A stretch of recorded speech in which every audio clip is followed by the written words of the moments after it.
It's all good, baby. It was all a dream. I used to read. It was all a dream. I used to read Word Up Mag. Welcome back to 1497 Podcast, baby. I'm your host, John Keaton, a.k.a. Jonathan Keaton, with my co-host, Justin Stewart, and my other co-host, Devin Ambrose. Let me get out some daily information that you need to know. We're on Apple Podcasts and Spotify Podcasts. So if you're listening off Apple Podcasts, Spotify Podcasts, hit us with that follow, hit us with that subscribe button. Apple Podcasts, give us a 5-star rating. Shout out Jake Lynch for giving us a 5-star rating, 5 out of 5. Also, go check out Six Man Blitz, another good podcast that's on the come up. 1497 Podcast is on the come up. If you're looking on YouTube, hit that bell, comment, tell your friends about it. Tell your friends that love listening to sports. Hey, Jimmy, go subscribe to 1497 Podcast on YouTube, man. Get us up there. Get us up there. But today, it's a very special day because we got our boy, our lovely friend, Matt Kashuba, here as our guest. And let me get my headphones on real quick. And let's get to the episode. As always, Jake and Matt, what's good? What's up, John? What's up? What y'all up to? Like, how's life? Nothing Not much, much, bro. Dang, just chilling like that. Yeah. Yeah. There's not much to do right now. Oh, that's facts. We're still in a pandemic, so I mean it's hard. But let's get off that soft stuff. We're in 2020. Yeah. I don't want to get teared up on the podcast right now. All right, Week 17 recap. Week 17 was pretty good this week. Week 17 always lives up to the hype. Eagles, everyone who likes the Eagles, everyone who hates the Eagles, everyone's pissed off at the Eagles. We'll get to that in a minute. Let's start off in Baltimore. Baltimore versus Cincinnati. I called for Cincinnati. Someone should neck me for that because Baltimore just routed Cincinnati. And Jay Stu even said this is going to be a big performance for Baltimore. So, Jay Stu, just go in on what you like from the Baltimore and Cincinnati game. Right. I mean, I said from the last 3 weeks of the season, starting off with that Browns game, I thought they had something going. And I thought Lamar Jackson, that was the turn of the leaf for him. I thought since then, he's been playing like MVP level. And again, he played like that against the Bills. He had 3 touchdowns, 1 interception. And the defense was dominant. And I think the defense is it's one of the best in the playoffs. And I think it's going to be a problem for Tennessee. And, yeah, it was a problem for Cincinnati. Yeah, I definitely agree what you just said because Baltimore just looked untouchable out there. And I thought Cincinnati was going to at least put up a fight because, they just beat they beat the Steelers. So I'm like, okay. And then they beat the Texans. Texans is not that good, but, like, still, they put up 37 points. And I thought it was going to be a little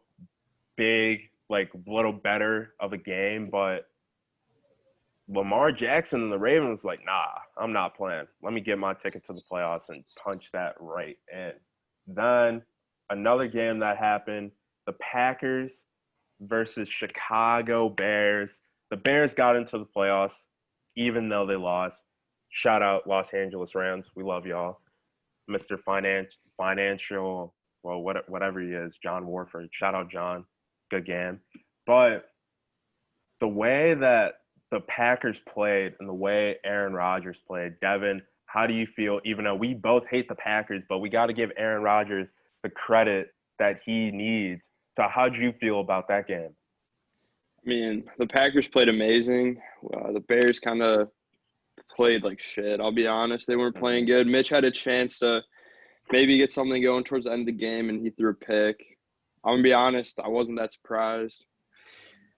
I still think the Bears are a quarterback away from being a good team. A pick really just helped my case. To me, like watching the game is like watching Gossip Girl. The reason I compared it to Gossip Girl because with the Bears, there's so many twists and turns. They're so unpredictable. Like one moment they're good, next moment they go on a 6-game losing streak. Then the next moment after that, Mitch just goes off. Like it's just a wild roller coaster, like twists and turns every corner. But like you just said, they're one quarterback away from being that elite team. But I feel like they need more accolades to that mix because Allen Robinson can't do it by himself. Like they're going to need something more than just Allen Robinson. But Yeah. Mitch is playing good. I feel like we can win against the Saints, but we'll talk about the wild card in a few. I want to get to this Eagles debacle. Giants fans, I felt for you.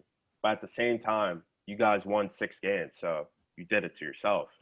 And Joe Judge, I'm not going to lie. I'm not going to mess with you after what I heard from you. But the Eagles just took out Jalen Hurts. Jalen Hurts he wasn't having a great game, but he was still doing a decent job at the quarterback helm, and he was getting stuff done. And they still had a chance to win it in the fourth, but Jalen Hurts was taken out by Mr. Doug Peterson. I want to go to Matt. How do you feel about this Eagles debacle, and what will that do to Doug Peterson and the chemistry for this Eagles team? All right, so I mean, I wasn't really happy about it, but from Doug Peterson's perspective, I can understand because you want that better pick. They're picking 6 now, but I don't know, man. Just overall, like the players weren't happy. There was a video of Jalen Hurts saying that's not right when he was on the bench, and then like 2 defensive players, they had to be like held back from Doug Peterson. I mean, that's just it's not good for the locker room and just for that team in general. But I mean, it is what it is. Joe Judge had some harsh words for them. He Yeah. wasn't holding back, man. He had some harsh words for them. But I mean, on the other side, though, like you said, bro, like Giants only won 6 games. Like they could have controlled that fate too at one point. Yeah, and another thing to think about too, it's like you put in Colt McCoy beats the Seahawks. And the Seahawks is just not like they're not like a team where it's like, it's just the Seahawks. Like the Seahawks are a playoff caliber team. And Colt McCoy beat them. So it's like, okay, I'm gonna keep Colt McCoy in. But you put in I almost said Joe Judge, excuse me. You put in Daniel Jones, rush him back, you lose against the Cardinals, then you lose again next week. It's like you're doing it to yourself almost. Like let Daniel Jones rest and give Colt McCoy a chance because he already proved to you that he can win a game as a backup, just like how Alex Smith is doing in Washington. We'll get to that in a few. Another big thing that I wanted to touch on this recap is the Colts' big win to stay in the playoffs. Now, Devin, I was thinking about you watching this game because for a second, the Jaguars was like, whoa, they're creeping up on me. And it was like they brought it to win one touchdown, and then Jonathan Taylor just said, nah, screw that. I'm getting it into the playoffs too. Ran it. How'd you feel about that game? I mean, it was pretty expected from me and JC. I mean, You went for the Jaguars. it was pretty expected for me. But when you make picks, sometimes you got to reach because you never know what the upsets are going to be. But I don't know. I thought the Jags had a shot. To be honest, they had a chance in that game. Yeah. And Jonathan Taylor he decided that he was going to will his way to the playoffs. Yeah, Jonathan Taylor said, I'm going to flip the switch. He flipped that switch. Let me tell you. Kyler Murray's leg injury during the Los Angeles Rams game really hurt the Cardinals because without him in the game, they lost their mobility and they couldn't really move the football at all against that tough Rams defense. I'm going to go back to you, Kashuba. Do you feel like if Jared Goff does not play, I think they play Saturday. Pretty sure they play Saturday. Could be wrong. Do you think with Mr. Warford playing as the starting QB, if that happens, the Rams defense can hold up against the Seahawks? I'm going to take it one step further. I think with Goff also, they don't beat the who are they playing? Seahawks, right? Mm-hmm. Or wait, are we talking about Cardinals right now? No, we're talking about the Rams and the Seahawks because they play Seahawks. Yeah. All right. So my thing with the Rams is that they're really inconsistent. They got to be the most inconsistent team with the league.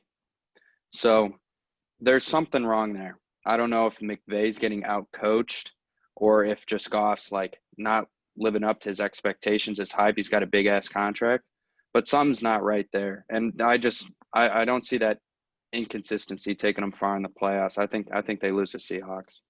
And it really shows how inconsistent they are too. I definitely agree with that. There's a little change I'm going to say to your point. I feel like the offensive calls are good that Sean McVay is making. I just feel like Jared Goff is an inconsistent quarterback that really hurts their offense. I know McVay said one game, just straight up, he got out coached. I think it was against the Jets. Mm-hmm. He got out coached. Like, he took the blame for that. But once again, like, I don't know what's up with that Rams team. It's just something's wrong. I don't know what it is. They're really inconsistent. That defense always shows up for you, though. Shows up. That's true. Besides the Jets debacle, other than that, the defense always shows up. That's one. Yeah, they've been solid. And defense wins championships. That's true, Devin. You never know. It's a good point. If the Bears, Cody Parkey, damn you, Cody Parkey, then double doink, we would have won the chip that year because our defense was the best in the league. I still think that to this day. Another big thing I'm going to touch on from the Cardinals is they just got to work on not throwing DeAndre Hopkins the ball so much. And what I mean by that is they're literally trying to chuck it up to him every single play. And an NFL coach is going to catch on to that, and they're going to limit you from trying to get D-Hop the ball. So I think they need to get another weapon this offseason to help out Kyler a little bit and to work on that running game so they can be an elite team. And Justin, I'm going to go to you. Do you feel the same, or do you feel that should you put the blame more on Kyler or more blame on Cliff Kingsbury? Is the question I'm going to ask you. I think they both deserve part of the blame. I think Kyler Murray started off on fire this season, but towards the end, he just folded when the team needed him most. Against San Francisco, that was supposed to be a closeout game, and he just didn't do well. He didn't do good enough. And I think Cliff Kingsbury, I don't think he's been doing well at all this season. I think, like you said, I think he's using DeAndre Hopkins way too much. And I think they for sure need to acquire a new target in the offseason. They don't really use their tight end that much, and I think they for sure need to get another tight end weapon also. Yeah, and it's just those little things can make the Cardinals too, because I think they're an average team right now. From what I watched this season, I think they're average. They can turn themselves from an average team to an elite team. They just got to fix those problems. Miami. The Bills put a beat down on Miami. I love to see that. But people are saying that they're trying to trade Tua and Tua should go. I don't think Tua should go. I think Tua needs more weapons. And this season's been all funky where no one's gotten like the true chance to develop because there wasn't no preseason and there's barely any training camp. And I wanted to say this stat. Miami was ranked 20th in the pass and 22nd in the rushing. So I'm going to bring the same question to Devin, but I'm going to put a little pizzazz on it. And I'm going to ask Devin, what do the Miami Dolphins need more on the offensive side? A wide receiver or a running back? I think they need a wide receiver because Miles Gaskin, when he's played this year, has played very good. And if he can develop into a better run, if he can get better, that running game will be nice. And if Tua gets another target to throw to, then, I mean, they don't have a ceiling on that offense because Tua's completion percentage, even with, he's being a smart quarterback. Mm-hmm. So with a better weapon, will just open up the field so much more. And my next question to you is, what wide receiver should they draft out of this year's draft?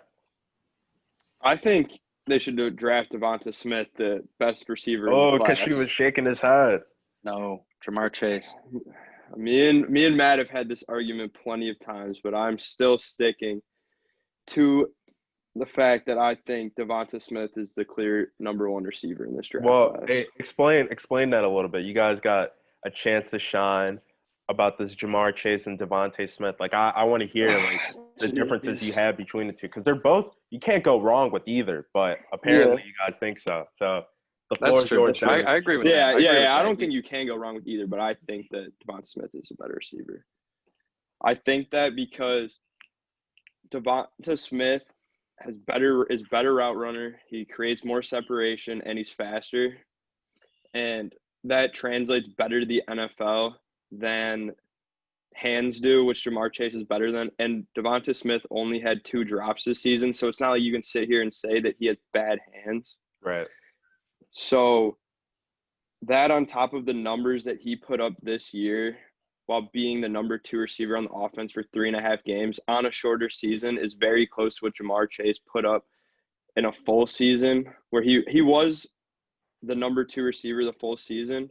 But if they're putting up the same stats and Devonta Smith has less games, and I would argue a better weapon on his team in Najee Harris over Clyde Edwards-Helaire or Justin Jefferson, with Joe Burrow, who had the greatest quarterback season of all time, compared to Mac Jones, who was a Heisman finalist, but Devonta Smith won the Heisman, so clearly he was better than Mac Jones, so that helped Mac Jones get in that conversation. Okay, I can see that. So what about Jamar Chase, Kashuba? All right. Well, first off, Jamar Chase has a little bit better upside because he's a year younger. Let me point that out. And then I have a question for Devin. So, do you think Kenny Galladay is bad? No, I don't think Kenny Galladay is bad. No, they're like the same player, bro. Jamar Chase is going to be a better version of Kenny Galladay. I mean, like route running and speed's important, right? But when you're going like jump balls with Kenny Galladay, he's been doing it for a while. He's not bad. Yeah, he's not bad, but I still would take And then honestly, the more concerning thing with Devonta Smith for me is how just lanky and skinny he is. That is a big, like that screams injury. You just have to be a little physical with him, and he's going nowhere. I don't agree with that because he can line up in the slot and outside. So if he needs to if he needs to play in the slot more as a rookie and put on weight, he can do that because he's an elite slot receiver, but he can also play outside. And the argument against the injury is he's played for 4 years in the SEC and has not gotten hurt. So NFL is different. I know the NFL is different, but they're different. It's the closest thing to the NFL, and he has not gotten hurt. And he's been playing against Patrick Surtain in practice for the past 3 years. Well, that's the best competition he gets. Yeah. Because the team, aside from Eric Stokes, who's going to be pretty good too. Yeah. But that's it. He only goes up against certain in practice. And Greedy Williams. So, I mean, but I'm just saying. Practice is every day, though, which I would argue is more important than lining up against somebody once a year. The point you made about Jamar Chase and Kenny Galladay, I would say Jamar Chase is able to create more of a separation. He's more faster, but I'd say Kenny Galladay probably has the best jump ball in the league for a receiver. He doesn't get separation at all. In fact, he ranked last year in average separation for a wide receiver. So I'd say Jamar Chase is definitely able to get more separation. I'd compare Jamar Chase a little bit more to, I'd say, A.J. Brown, maybe a little better version. Okay. I can see that. Before we get back into anything else, I'm going to say the scores for you guys that are listening. If you're like, hey, John, Jay Stu, Matt, Devin, you're not saying the scores of the games. Well, I got you. Dolphins, Bills. Bills dominated the Dolphins 56-26. Packers went into Soldier Field and just took the souls out of every Bears fan there was, but we weren't really shocked. 35-16. Ravens routed the Bengals 38-3. Steelers had a tough loss with Mason Rudolph. Browns clinched their first playoff spot since 2002, 24-22. Vikings, without Dalvin Cook, pull off the win against the Detroit Lions. I'm sorry, Jason. The Jets and the Patriots got the win in that one, 28-14. Giants beat the Cowboys 23-19. Buccaneers beat the Falcons 44-27. The Raiders, they got a win. Woo! Go John Gruden. 32-31 against Denver. Colts got a big win against Jacksonville 28-14. Chargers just keeps on proving Justin Herbert's the man for the QB spot. 38-21 against Kansas City. Rams, impressive win against Arizona, 18-7. Seattle win in San Francisco, beat San Francisco 26-23. Saints, proven great win against Carolina, 33-7 without Alvin Kamara that game. Titans win by a little bit, 41-38 against the Texans. And Washington clinches their division with a win against the Eagles, 20-14. Now, before we get done with Week 17 recap, there's some news today. Deshaun's might be seeking an out of Houston. Now, to me, this is big news because it's telling the organization, hey, your top QB wants to be gone, and he doesn't like the general manager. Me, I don't like the general manager sign either. There's a lot of good other candidates like John Dorsey out there. So I'm going to give it to Devin. Devin, how do you like the general management position for the Texans? Like, how'd you feel about Nick Cassiero getting hired for that job? I mean, with him being an expatriate, you would think that he'd be able to put together a solid lineup, but you never know how he's going to do because he was never the actual GM for the Patriots. So there's a lot of risk in that hire. But I mean, he was in one of the greatest organizations in football for a long time and saw how they worked. So I really don't know. Well, I guess we'll see. I feel like I also agree with you. Definitely a toss-up because he got to learn from Bill Belichick because he was in that system for so long. But I don't think he'll be able to do like great moves as a general manager for the Houston Texans. But again, we'll see. We'll see what happens. And let's get into some wild card talk, baby. First game, Browns and the Steelers. Browns missing Kevin Stefanski and two other coaches, missing their left guard, Joe Bentnoe. I think I pronounced his last name right. Tested positive for COVID. Kadero Hodge also tested positive. The last time they had a COVID outbreak, Jets got their first one. So, Jay Stu, is Baker going to be affected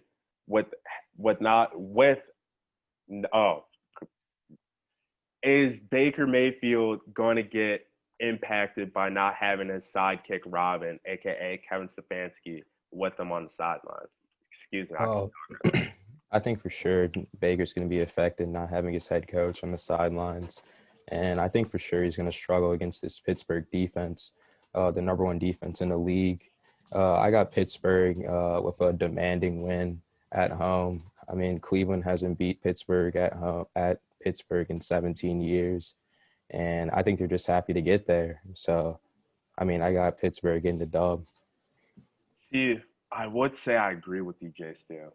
But Steelers are missing a couple key players too, and I'll get to that in a minute. I feel like the Browns have something to prove. They haven't been into the playoffs for 18 years. So they're going to have that. They're going to have the momentum coming in, and all the fans, if they have fans in the stadium in Pittsburgh, I don't think they are, but all the fans are going to be cheering them on, and it's going to be all that momentum is going to bring in towards the game. I feel like the Browns are going to eat off of that, and they're going to have a great win, and this is going to be a great legacy win for Baker Mayfield. I'm taking the Browns in this one. Let's go, John.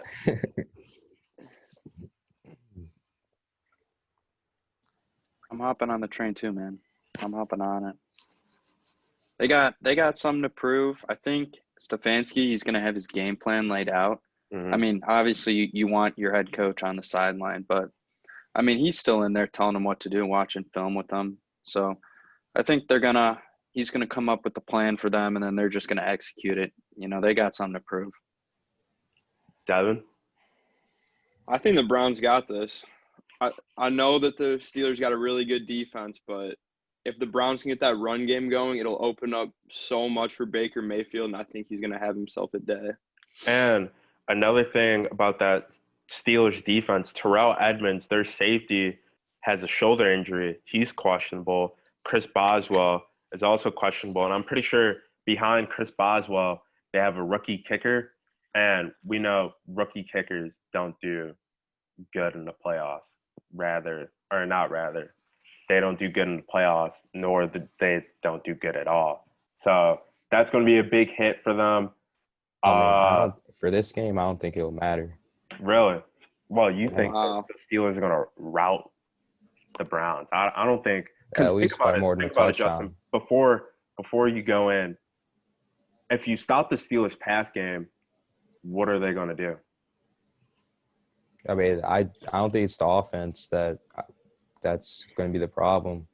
I think it's Baker Mayfield. I don't trust Baker Mayfield in this kind of situation. I just think he's a game manager, and I think this game's going to prove that he's just a game manager.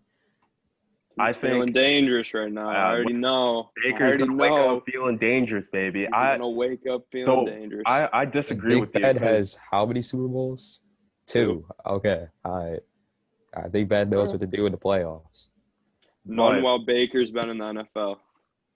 So we'll see. We'll see. But all I'm going to say for this is this is a huge game for both teams because if the Steelers win and make a run, Big Ben's going to retire. I'm calling that right now. Big Ben's going to retire. But for Baker, on the other hand, Baker's got a lot to prove. Everyone's been saying he's overrated. Everyone's been saying he can't do it. He can't take a team like this to the playoffs. Baker's going to prove the haters wrong. Baker's going to come in. He has a great offense right behind him. And the defense is pretty good too. So, like I said, if you're able to stop that pass game, the Steelers can't run. So, if they're not putting up touchdowns, how are they going to win the game? That's all I'm going to say. Let's go. That's all I'm going to say. They're not going to stop Ben Roethlisberger. The Big Ben is not going to do shit. Big Ben's been playing good this year, so we'll see. But I really hope Juju dances on the field for the giggles, just so he can just get knocked. Nah, he won't do that. Next, go ahead. Relax, yeah. No. You got to say that. All I know is Browns got mollywop when they played in Heinz Field, so that's all I know. Was it the regular season or playoffs, Justin? Yeah, regular season. Yeah. Regular season. It's a whole different season now. All right. You haven't seen playoff Baker yet. Exactly. Playoff Browns in general. Yeah. I don't think you want to see him. Nah, I do. I would love to. I would love to too. Next game we got is the Bills versus the Colts, baby. December 30th, 1995. You guys know that date? You guys know what happened? December 30th, 1995. Is that the comeback? No. That's not the comeback. But was that the day the Bills lost their 4th straight Super Bowl? No, that was screw you guys. Anyway, that's when the Bills had their last playoff win against the Miami Dolphins, coincidentally in Buffalo, 37-22. Josh Allen, this is his revenge tour because watching him play last year against Houston almost made me want to just jump off my balcony because I was just so done with the things that he was doing on the football field. But that was his first year in a playoff scenario, so I'm going to give him some slack. And I still love you, Josh. Still the man. Before we get into any analytics and analyzing the game, I'm going to start us off. I'm taking the Bills, baby. Taking the Bills by. I say they'll win by a touchdown. The game will be close. Devin, what's your thoughts? I'm going to have to say about the same thing. It's going to be within 10, but the Bills are going to win it. Justin? I mean, I had the Bills at first, but I mean, now that I'm looking at it more, I mean, I'm gonna have to take Indy in this game. And I think the Bills. Really? I think the Bills got a bad matchup here. I think Jonathan Taylor, he's been playing good these last couple of weeks. They're gonna be able to run the ball effectively. And Philip Rivers, he's a veteran. Uh, he's gonna be able to. I think he's gonna have a good game out there. And that defense is really good. So it's going to be a huge test for Josh Allen. And I don't think Buffalo's run game is that good right now with Devin Singletary. So, yeah, I think it's just going to be a huge test for Josh Allen. And I think it might be too tough. So I'm going to take it. Once Kashuba answers, I want to get to that point. Kashuba, who you got? Well, I'm going Bills too, man. Josh Allen's looked really good. I mean, that defense, I'd say it's second best in the league, but I mean, with how Josh Allen's playing and all his weapons, he's going to carve up that defense. And then, I mean, the Bills' defense is decent too. So I think they'll be able to hold down Philip Rivers a little bit. Now, Justin, I want to get to – because I agree with 2 out of the 4 things you said. One, our run defense hasn't been – I mean, our run offense, hasn't been good all year. Mm-hmm. It's like starting to get better as the week was going on towards – I would say like – week 14, week 15, it started getting a lot better. So you started seeing that improvement. But with the Bills coming in to this game, I feel like it's going to be a big game for Josh Allen. It's a big game for the whole Bills as a franchise because we're known to either make a big run and lose in the Super Bowl multiple times or get to the playoffs and just lose. Now, our defense has been playing a lot better too. Start of the season, I couldn't say that. I would say our defense was garbage. It was straight garbage. It wasn't the same defense as it was last year, but it's been playing a lot better. Leslie Frazier's been doing one hell of a job over there towards the end of the regular season, but I don't think like the Colts defense is really good. Don't get me wrong, but I feel like Josh Allen having Stephon Diggs is just going to be a whole game changer for this game coming in the game. And another thing, the Colts, Jonathan Taylor's questionable shoulder injury. He was limited in Tuesday's practice. Philip Rivers' toe injury. He was a non-participant in Tuesday's practice. Anthony Catazone, probably said it wrong. Might be if you're listening to this, Anthony. He's on injury reserve. DeForest Buckner, he's questionable for Saturday's game. He has an ankle injury. He was a non-participant in Tuesday's practice. So if Philip Rivers doesn't play, you're going to have to put Jacoby Brissett in his first playoff game. Okay, I mean, I guarantee at least Philip Rivers and Jonathan Taylor are playing. And I think DeForest Buckner, he's a huge game changer. So, I mean, if he doesn't play, then, I mean, that might influence my pick. But if he plays, then I'm still certain that the Colts will win. And another thing, Philip Rivers in the playoffs is not like the front headline of your newspaper. Philip Rivers in the playoffs always has struggles. So that's one other thing. Oh, Josh Allen struggled last year against the Texans. I mean, Josh Allen, that was his first year in the playoffs. Philip Rivers had multiple years in the playoffs, and he hasn't got past, I think, the second round. Yeah, last time he was in the playoffs, he beat Baltimore, but he lost to the Patriots. Yeah, so he can't get over that hump. But we'll see. It's going to be a great game regardless. A great defense going against a great offense. So we'll see what goes on in that game. Lamar Jackson and Derrick Henry. Man, oh man, this game is going to be a good one. This game is going to be a good one. I'm going to start with you, Justin.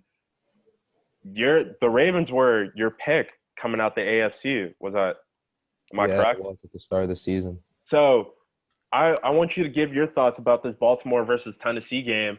Who do you think is going to win, and what do you see coming out this game for both teams? Oh, yeah, I'm going to take Baltimore in this game. I think the way Tennessee finished out was just shaky. I mean, the way they looked at Green Bay, they just got dominated, and they barely beat Houston. They let up 38 points against them. So, I mean, their defense is not looking good. And I think Lamar Jackson is going to be able to move the ball efficiently, be able to run the ball. Him, J.K. Dobbins, Gus Edwards, Mark Ingram. And I think it's a revenge game for them.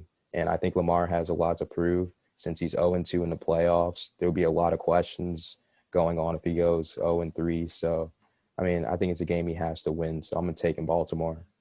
I'm also going to take Baltimore, and this is a huge game for Baltimore. I definitely agree with what you just said. And with last year's game, Lamar had 3 turnovers. He was sacked 4 times. Fourth down conversions he was 0-4.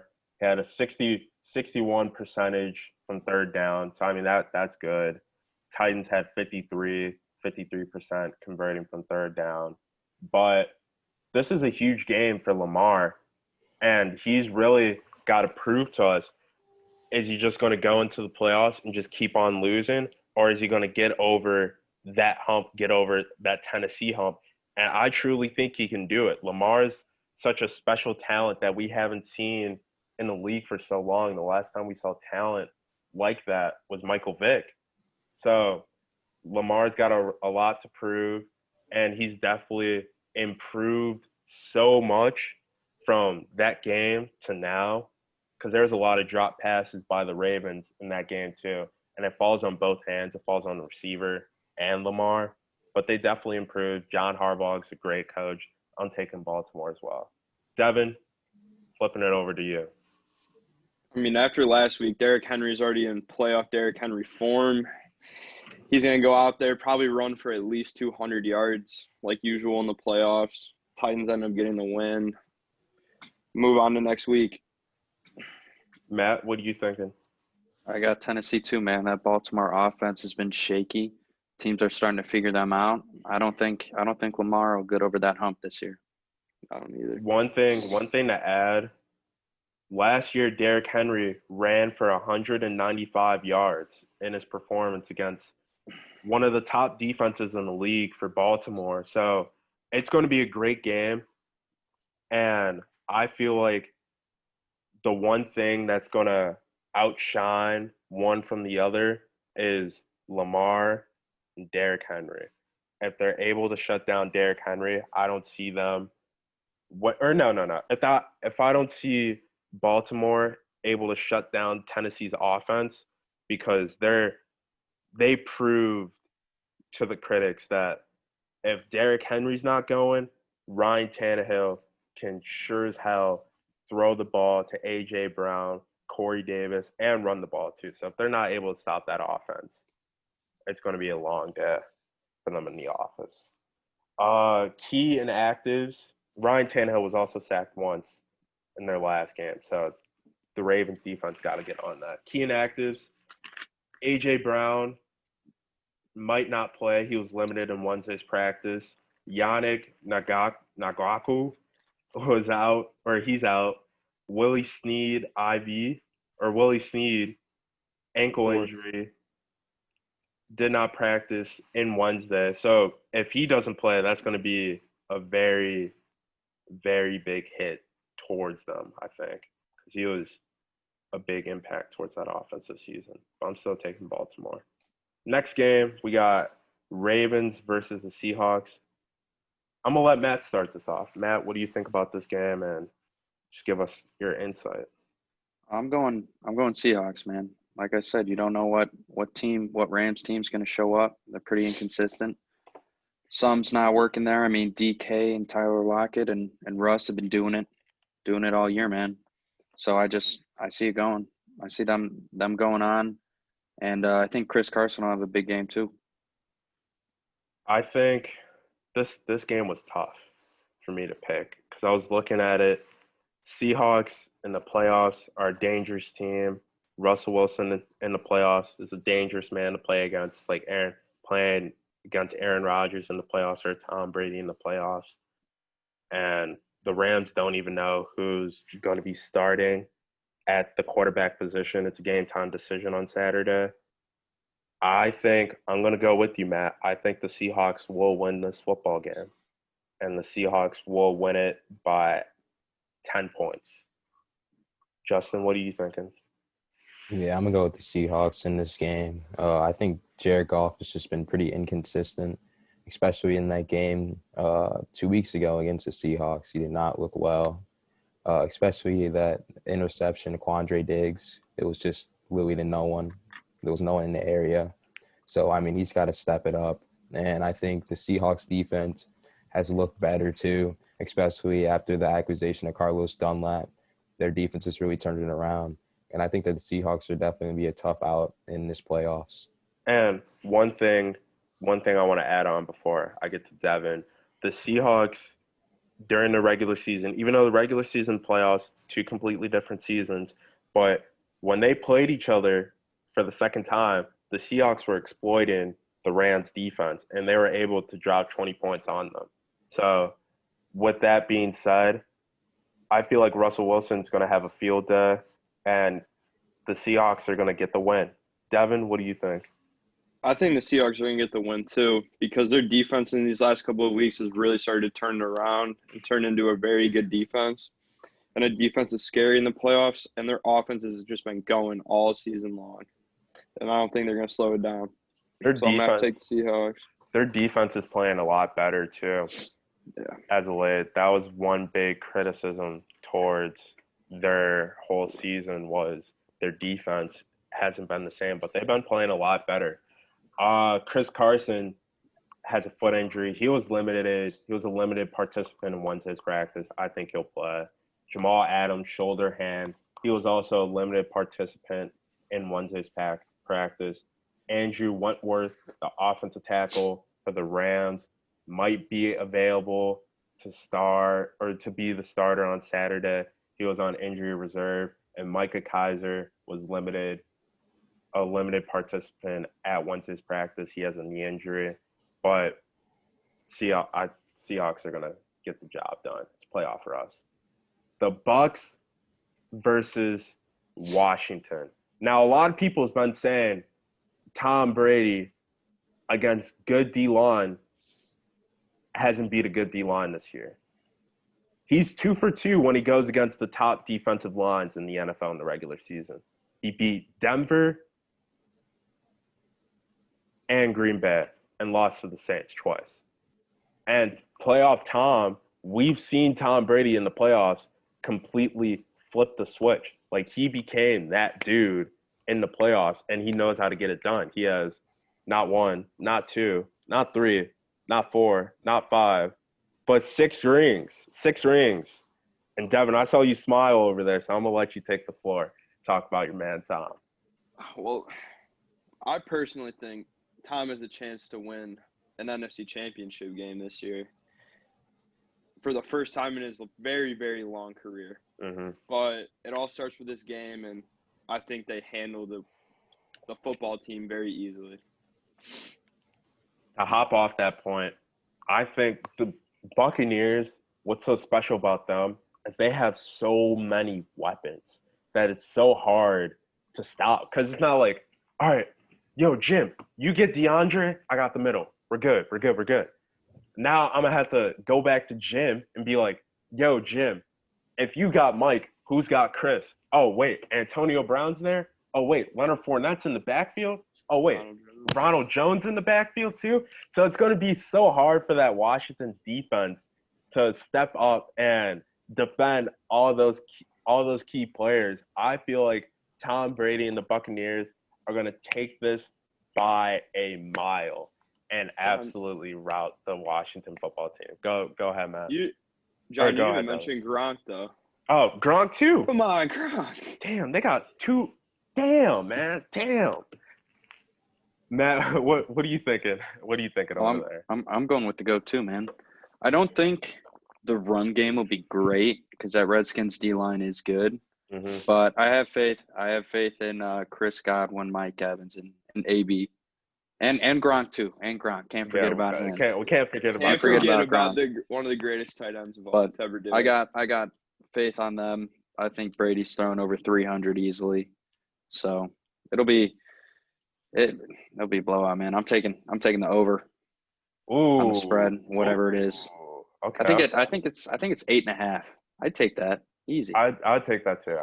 Well, I would definitely take 8.5. Before we get to Justin, I wanted to say like the people that might not play. Mike Evans, game time decision. He has a knee injury. Jason Pierre-Paul also has a knee injury. He was listed as a non-participant during Wednesday's practice. Devin White out, illness. He won't be playing for Saturday's game. Carlton Davis, who has 4 interceptions for the Buccaneers defense, was limited in Wednesday's practice. Steve McClendon was put on COVID-19 reserve list. That was last week, so he might be able to play. But like I just said, the Bucs got too many damn weapons, so it's going to be hard for that offense to slow down, and it's playoff time. Justin, take the floor. Who you got?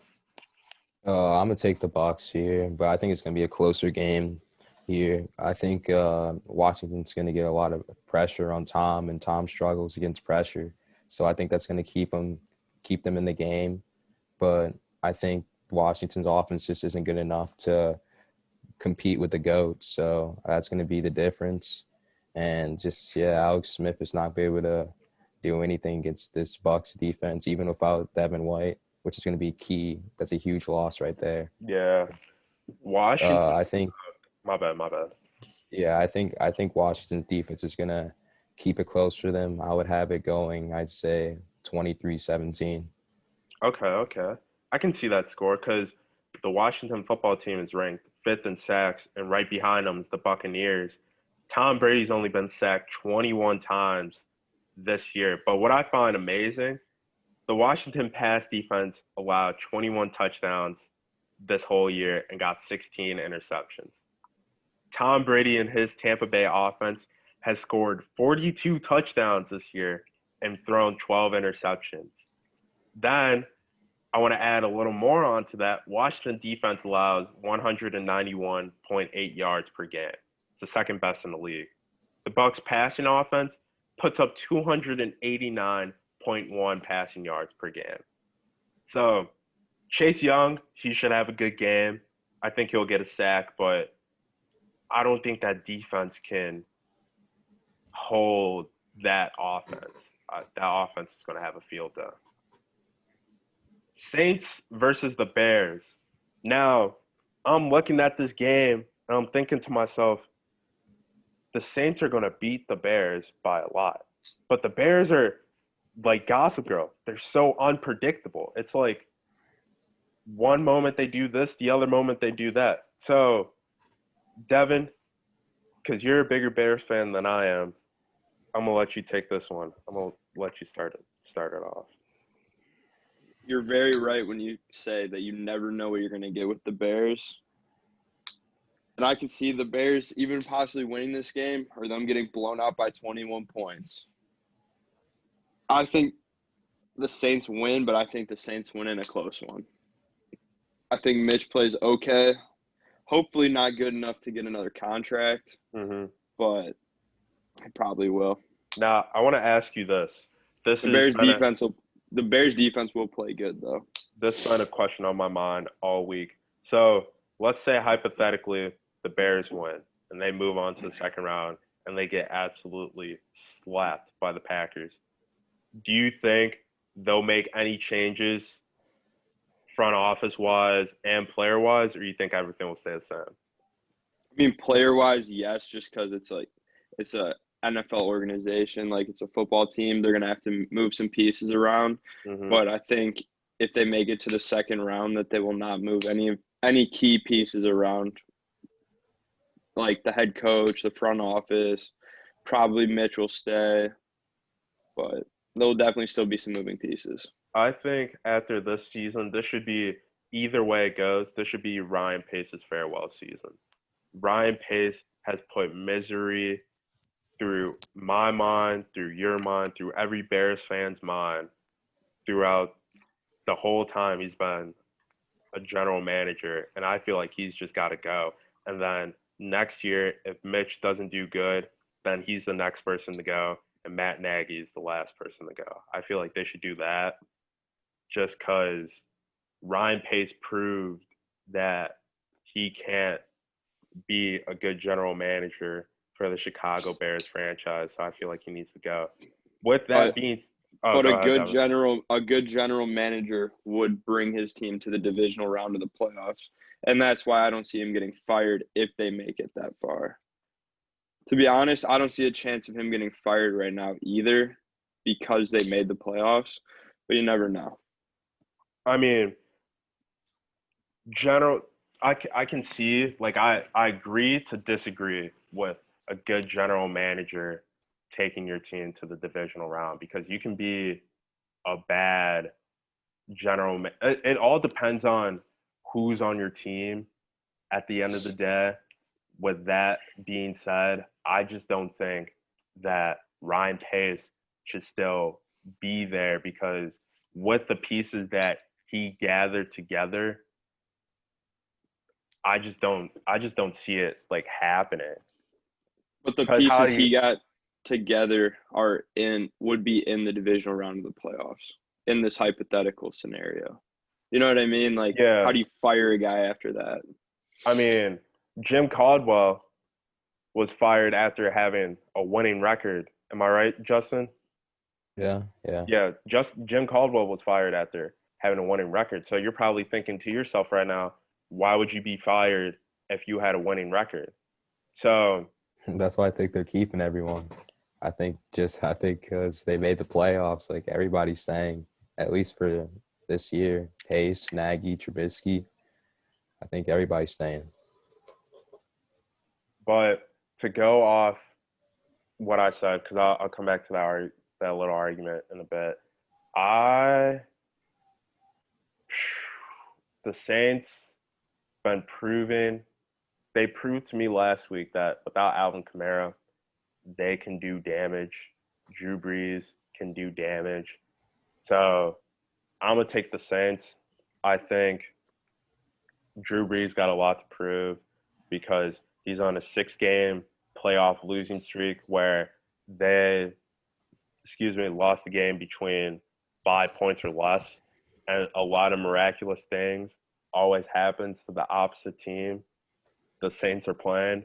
But I feel like the Saints are going to change that, and they'll beat the Bears. Matt, the floor is yours. I got the Saints, but they gotta enjoy it, because this is their last time in the playoffs for a while. I'll get into that in a sec. But I mean, between the three teams, New Orleans, Seattle, and Green Bay, who Chicago could have played, I'm pretty sure those were the three teams. I think they match up against the Saints the best, just because of the D-line and Kamara. But do we even know if Kamara's playing? I think Kamara. I think he's Kamara's eligible, practice, depending on what game. What day the game is on. So the game's on Sunday. We play Sunday, right? Yeah. So I'm pretty sure he'll be playing on Sunday. Mm-hmm. Yeah, but then they got Michael Thomas coming back too. I think he's gonna do good against Kyle Fuller, Jalen Johnson, whoever he's lining up against. And we just have really shitty luck against the Saints, if we're being honest. Mm-hmm. We just can't beat them. But Saints, though, $95 million over the cap, according to overthecap.com. They would have to cut so many players that they wouldn't even be able to put on a full team just to get under the cap for their players. And that's like saying even if Drew Brees retires too, they will probably have to forfeit draft picks because they are so over. So is it out of the question though? Is it out of the question 0-16 next year? I mean, they have Lamar still locked up, Michael Thomas still locked up. Yeah, you got Michael Thomas. That's the problem. They're gonna have to trade. They're gonna have to get rid of one of those big guys and trade them and get some cap. I mean, they could stay over. They could stay over, but they're gonna lose picks and they're gonna get fined. There's no way. If Brees retires, that's a bunch of cap going. Yeah, then they would get Taysom. They keep Taysom cheat. They already signed Taysom, and kind of expensive for a backup too. Yeah, it was kind of expensive for backup. It's cheap for a starter though. Cheap for a starter, yeah, but it's only 2 years also. So even if he does play well, they're going to have to re-sign him. They won't have the money. Michael Thomas is making a ton. Who's the D-line? Cameron Jordan. Cameron Jordan's making a ton too. Sheldon Rankins too. I'm pretty Yeah. sure Marshawn Lattimore, excuse me, I can't talk right now. Marshawn Lattimore is making a lot too. He's making And he's on it. He's on his rookie deal still, though, right? Still? I thought he? he Yeah, I I thought he think got I a think- big contract. He's a first I think he rounder was in- though, so that's he still was a in lot. the he was in the same draft as Mitch. So that So actually no, they're gonna have to pick up his fifth year, and he's gonna make Yeah. more next year. Yeah. Wow. And then I they're don't gonna know, have to Sean? re-sign him. Sean Payton will field a team that I will know. not go 16-0. I have Yes. faith in that. So as long as Sean Payton's the coach, you're not going to go That's true. That's true. But I'm just saying though, no playoffs for a while, and it screws them even more if Drew Brees is playing. So for New Orleans fans out there, you gotta enjoy it while you can. Facts. I agree Say with some that. prayers. Roquan Smith, elbow, he was listed as a non-participant in Wednesday's practice. Darnell Mooney, ankle injury, he was listed as a non-participant in Wednesday's practice. So if we don't have Roquan playing, I feel like that's not a huge hit, but it's still a big enough hit towards the That's- Bears. That's a huge hit. That's That's a like a huge that's like a 4-point. That's like a punch in the kidney. extra 4 points to the Because they Saints still right have there. why I say it's not a huge hit, because we still have Danny Trevathan and Khalil Mack. So, I mean, Our D line is still good enough for it to not be a huge Hicks impact. back. they're paying So y'all Khalil should Mack have like $1 million a re-signed tackle. Leonard Floyd, bro. Yeah, I don't know why the Bears low let go key, Leonard He is Floyd. going See, crazy. Did you one see? of those is Did why you see I that think- signing bonus he got With What'd the he get? sack for one fumble. of his incentives Yeah, he's for got like 10 sacks? Yeah, I know. Jeez. He made He bank. He closed it out bank. with the strip sack too. Yeah. Jeez, hey, Leonard Floyd, if you're listening to this, hey, good job, man. Give me Get your bag. We're Get big your fans. bag season. You're doing pretty good over there in LA. I wish I was in LA right now. This weather sucks ass. I mean, it's Chicago weather, so can't. I'm used to it by now. Anywho, the general management. Ryan Pace, either way, needs to go, Devin. It might not happen. He does need to go, but it might not happen. Like I see what you're saying. If we make it, like in the hypothetical I gave you, if we make it to the divisional round, it's like, okay, like he got us there, so why get rid of him? But it's like the same situation where I brought up Jim Caldwell. You had a winning record, but then you fire him to just go hire Matt Patricia, who has a worse record, him with the Lions career-wise, than Jim Caldwell has. So it's like anything is bound to happen. Jim Caldwell wasn't the coach and GM though, right? He was just the coach. No, he was just the coach. He was just the head coach. Yeah, I just brought that up because He probably got That's why. fired because the GM thought with the talent on that team that they were a better team than what ended up happening. It's a lot harder to fire a GM than a coach because the GM firing comes straight from the owner when the head coach can be highly influenced by the general manager. I feel like another thing that's holding, because I agree with that. That's true. One thing that really is holding Ryan Pace by his neck right now is how we managed that losing streak that we went on during the season. But like you said, it's hard for someone to fire someone if they're obviously able to succeed. But is it really him that's not pulling all these strings, him that's getting us these wins though? I feel like it's more, we got to give more credit to Nagy if we're talking about that. Nagy and the players.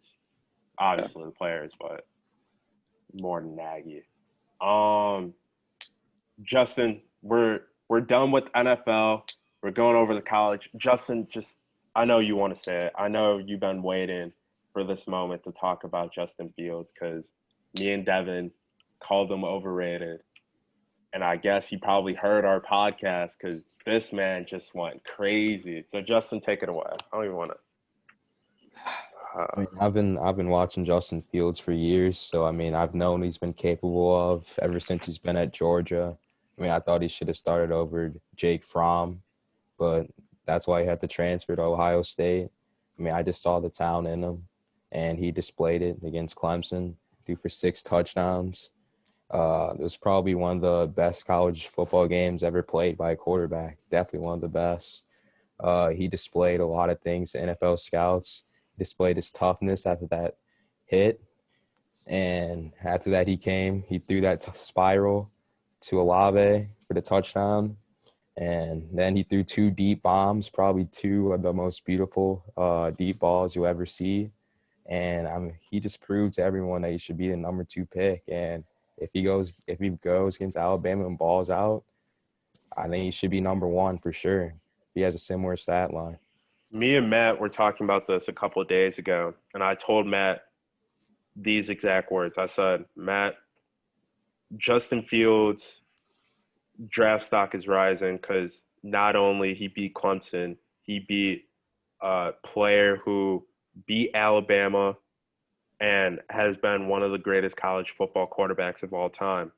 Now, if he goes in and beats Alabama, I definitely agree with you, Justin. I feel like he should be in that conversation to be taken number 1. But do I think it will happen, though? No, I think Jaguars will continue to go. What would happen if Urban Meyer becomes the head coach of the Jaguars, which is a rumor? That would make it interesting.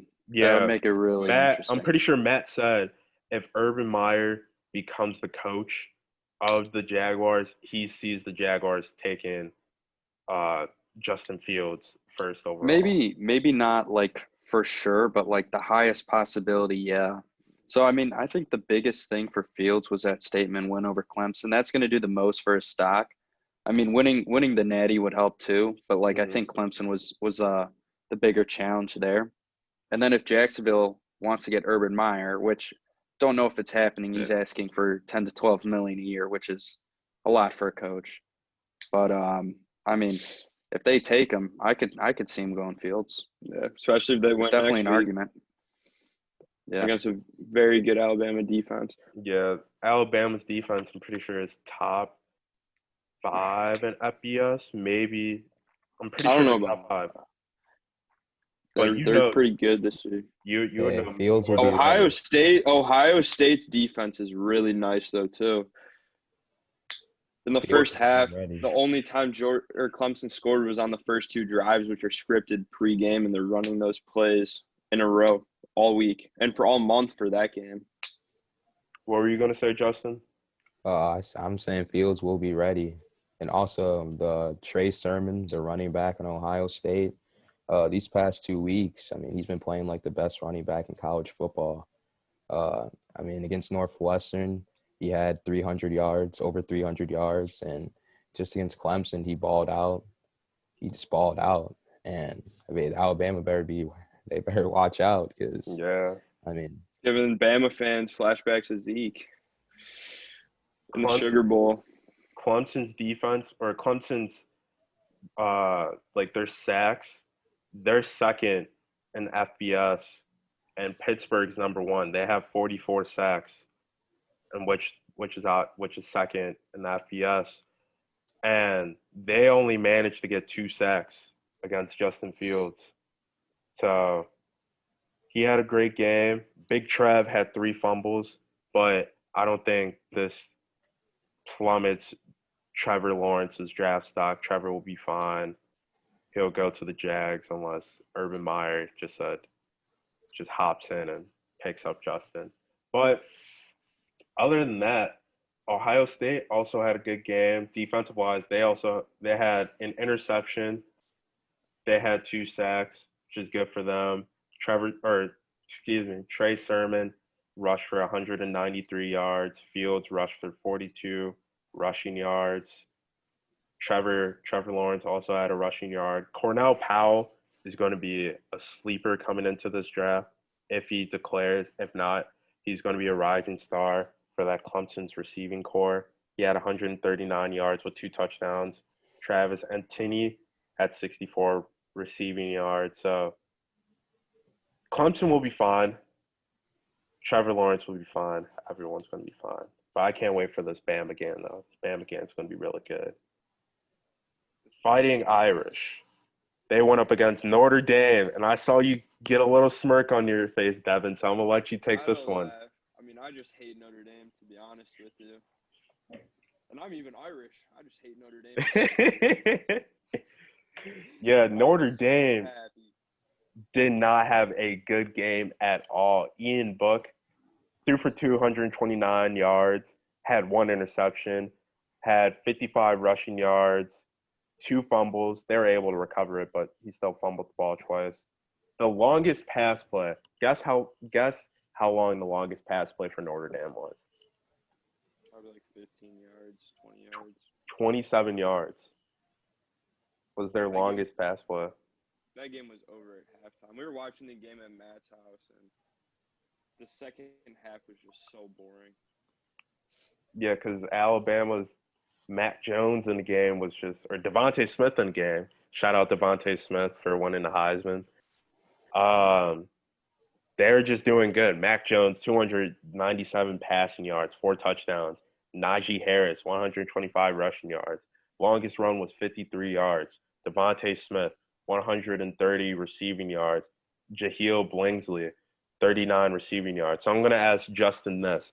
Justin, do you feel like Justin Fields can, A, compete with this Alabama defense? Because Alabama's defense is really good. And do you think Ohio State's defense can shut down Devontae Smith and Jalen Waddle if he plays? I think Justin Fields has a lot to prove still, and I think he's going to be able to handle this Alabama defense. I got Ohio State winning this game, but on the defensive side, no, I do not see them being able to stop Alabama's playmakers. I mean, they just have too much with Devontae Smith, who just won Heisman, and Najee Harris, who was, top 5, and Mac Jones. That's just going to be hard for basically any defense to stop. So I think it's going to be a really high-scoring game. It's going to be a really fun game to watch. And I think Justin Fields is just going to showcase everything he has and just prove to everyone why he's might be the best quarterback in the draft. We'll see. And I feel like that one play that changed the game for everyone, I don't know the player's name that was called for the targeting penalty, but that was not targeting at all. That was not targeted. He got called last year too in the Natty. Oh yeah, the announcers were saying that Yeah. too. That's not targeting at all.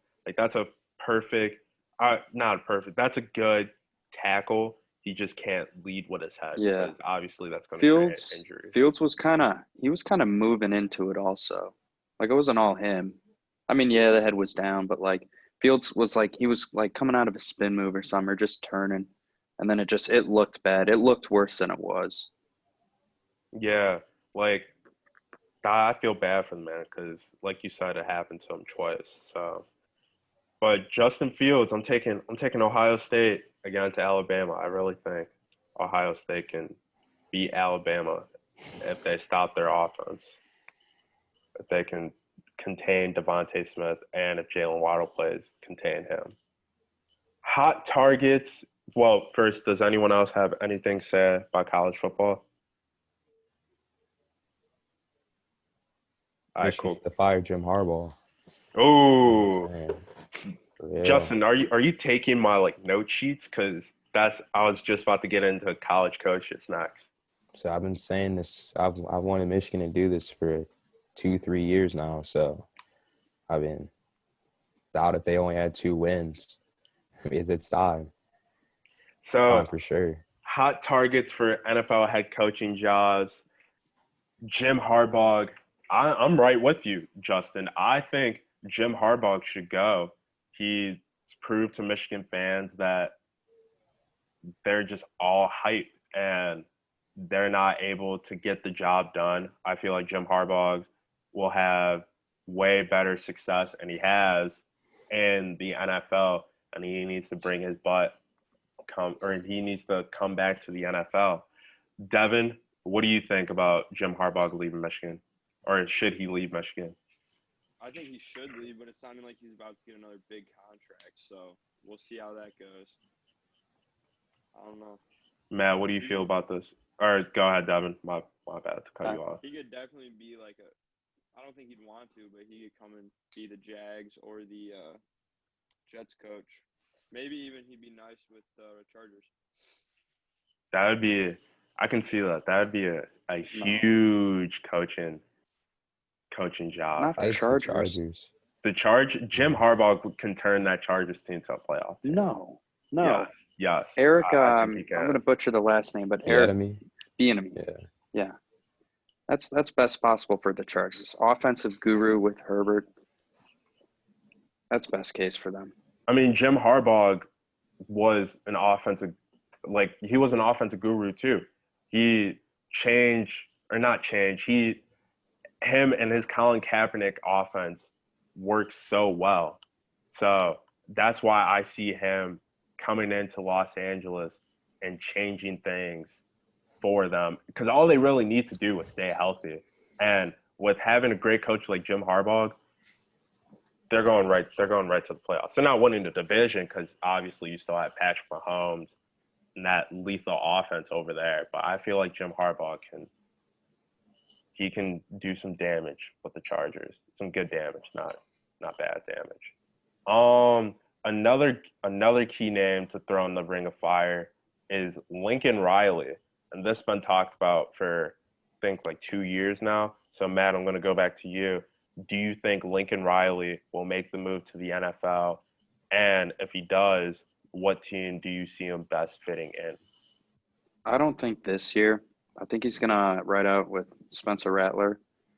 But I don't really know what team. I mean, another great offensive-minded coach. So, I mean, Houston would be nice. Chargers, again, would be nice, especially with Herbert.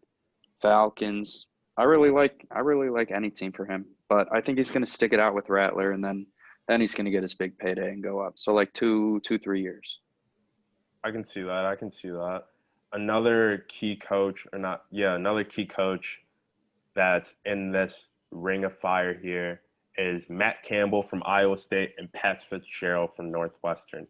I don't see Pat Fitzgerald leaving Northwestern. I agree with you, Matt, before we started the show. He's so loyal to that Northwestern community. He built them up on loyalty. Yeah. So he's not leaving. He's not leaving. I don't, unless he gets like a significant amount of money, I just don't see him leaving because, like you just said, I think he's already gotten offers to coach like Oklahoma State for more money, and he stayed at Northwestern. Yeah, so that's just proven that he's gonna stay his butt there. Matt Campbell on the other side, Jay Stu, you were talking about him a little bit. Do you think Matt Campbell will get an NFL job? Yeah, I've been hearing his name for sure, and I think he's gonna make that jump. If it's not this year, I think next year. I think he's done well with Iowa State. They were so close to winning the Big 12 championship game against Oklahoma. So I think for sure he'd be an excellent coach.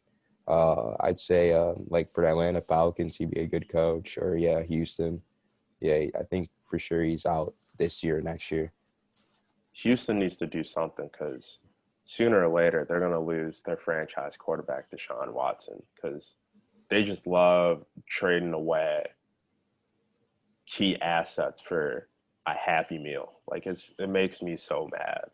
Like you mean Bill O'Brien does? I mean, them as a franchise don't really make smart moves. They're like the Lions. No offense to the Lions. But enough of college football. Bill O'Brien, he won't get another job, I don't think. Same with Adam Gase. But off to college basketball. KU bounces back after a shocking loss to now number 4 Texas, and it was by a big win too. I was shocked. Michigan State annihilates Rutgers, 68-45. Tennessee has been really good this year. Escaped a close one against Arkansas, 79-74. Louisville, excuse me, I cannot talk today, beats number 19 Virginia Tech. Michigan passes on Minnesota 82-57. Michigan is not playing this year, Justin. They're looking pretty good. Juwan Howard. Oh, Minnesota grabs another win in the Big Ten a couple days ago against Ohio State, 77-60. Northwestern loses to Michigan. They just keep on losing, but they're playing good competition now. Like Michigan, 85-66. West Virginia beats Oklahoma State. Oklahoma State was coming off a great win. They lost 87, excuse me, to 84. Justin, how do you feel about Michigan, the Michigan Wolverines this season? I'm excited for the Michigan Wolverines. I can see them making a big run in this March Madness. I don't know why we're not getting any more noise. I mean, we're 10 right now. We started off the college basketball preseason at 25. So I mean, I don't know why we're not getting any buzz. But I mean, we beat Northwestern, and we beat Minnesota. So I mean, I don't know why we're not getting the buzz we deserve, but we're gonna make a big run. Yeah, you guys should be getting a lot more attention because aren't you guys still undefeated too? I'm 10-0. Yeah, so you guys should definitely be getting a lot more attention. And Juwan Howard's doing a fantastic job over there. I already knew coming in that with that hire, that was a great hire for that basketball program because I'm pretty sure you'll agree with me on this. Michigan was, before Juwan Howard, they were there, but they weren't fully there, if you get what I'm saying. We are about fully there. We made the finals 2 times in the past 10 years. So, but we've always been pretty good under John Beeline. So, But yeah, that's it with college basketball. One thing that I want to touch on before we get into NBA and before we wrap up is the Sam Darnold argument. Because I know a lot of people been talking about Sam Darnold and how Sam Darnold isn't the one to blame. The front office for the Jets is the one to blame. And I know some big Sam Darnold guys. So, Devin, should we point the finger at Sam Darnold or should we point the finger at Adam Gase and the GM of the Jets?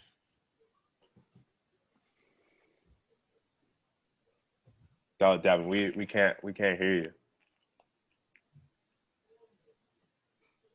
No, what? Devin, is your AirPods in?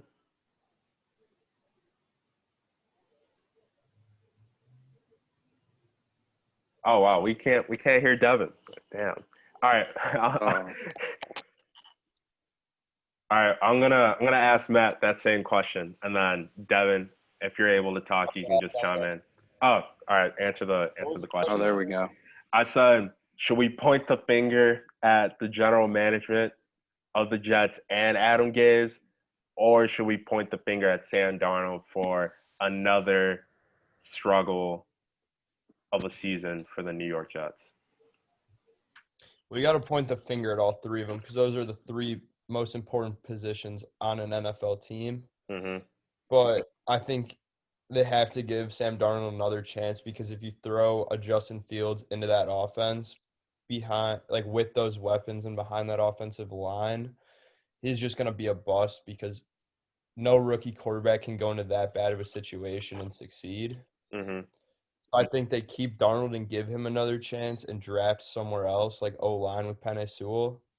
But we'll see what they do, especially with the new coach. Yeah, with my Madden 21 franchise, I started to rebuild the Jets. I traded away Sam Darnold. I'm sorry, Sam, but I had to. Traded him away, got Trevor Lawrence, and build around him. And my Jets are doing pretty good. But that's besides the point. I think Sam Darnold, I'm like mixed. I have mixed emotions about this just because it's hard to criticize him with him being on the Jets, but there's some quarterbacks that had less of weapons that had more success in win totals. For example, the 2013 Miami Dolphins with Ryan Tannehill. He was the most sacked quarterback. He was sacked 58 times. He had Mike Wallace, Charles Clay, and Brian Hartline. They were both in the bottom for receiving. Brian Hartline was 26. Mike Wallace was 32nd. Charles Clay was 38th. And what amazes me is Ryan Tannehill is ranked 7th in passing. His record that year was 8-8. And through those 8 wins, he was able to beat 2 playoff teams. So I say our final criticism should be on Sam Darnold when they should throw him to another team and see how he does. And if his development's still the same, then Sam Darnold's a bust at quarterback. He's still younger than Joe Burrow, though. You know, How old is he? Put that in perspective. I think he's 22 or 23. So, I mean, it's bad that he's in that position, but the Jets wide receiving core is not. It's not the worst. Like you can still work with it, but I'd argue it's definitely not the worst situation. yeah, I'd rather be in Jets than Jags, let's say. I mean, I like Crowder's playing good. I like Mims, Braxton Berrios, Miami alum. He breakout year. Only had like 100 yards last year. Don't know how many he has this year, but I know it's way over 100. I know he had 2 catches for like 60 something and a touchdown. So last game they played. So and still with Becton, like one of the best offensive line highlight tapes I'll say I've ever seen. That man was a beast. And I mean he's gonna be good for years to come. But yeah, I could see him going either way. Yeah, the Jets have rising stars in that receiving core. They just need they just need a little bit more. And a true number 1 receiver. I can agree with that, but it'll be one of those players sooner or later. Oh yeah. It'll be Denzel Mims. Mims is going to be good. Yeah, that's true. I agree with Denzel Mims. Now, we haven't done this in a while. We need to give our hot takes. Devin, we had the idea to do this, and we've been slacking. We've been slacking a bit. So, my hot take, I have 2 hot takes. 1, Ohio State will beat Alabama. 2, Buffalo will play in the AFC conference game against the Chiefs. Devin, take it away. Well, what's your hot take for this lovely week that we're in? Yeah. My audio cut out again. For this week, 1, the Jags will be a playoff team next year, and 2, I don't really have a second one. I don't know. No, I just did 2 because I thought of God damn it. it. Justin, what's your hot take? Steelers are going to be in the AFC Championship game, and Justin Fields is going number 1. Ooh. Okay. What about you, Matt? I got 2 also. I'm going to roll with my first one from earlier, but I'm going to change it up a bit. I'm going to say Saints won't win more than 3 games next season.